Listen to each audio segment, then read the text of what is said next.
People don't know this fact. I think it should be absolutely well known. Steve Jobs didn't allow his own kids to have iPhones or iPads until they were 16.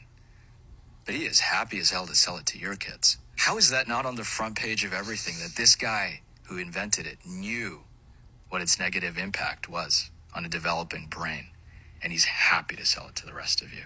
You look at Mark Zuckerberg, he doesn't allow his kids to have social media or phones, Right. but he's trying to get you to put the screen to be your entire life. Steve Jobs, co-founder of Apple, did not allow his children to use iPads or other technology at home. Wow. In his 2011 interview with the New York Times, he said that we don't allow iPads in the home. We think it's too dangerous for them, in effect. And he recognized the iPad's addictive nature and believed it would be difficult for children to resist the allure. And Gates did not allow his children cell phones until they were 14 years old. This proves so much. One, how much the actual perception of media can skew the public's ideas and what they think they know versus what's actually true about someone, something, or a situation.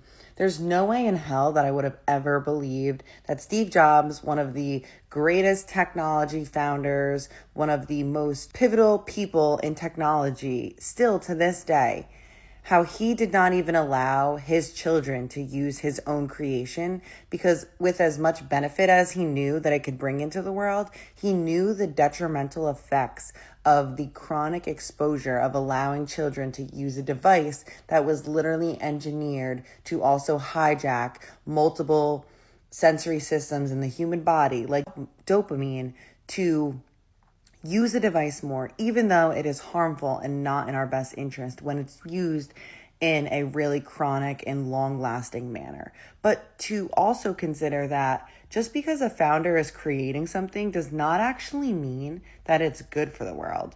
They could be highlighting the benefits, but just because someone is highlighting benefits does not mean that there are negative effects that we should not consider.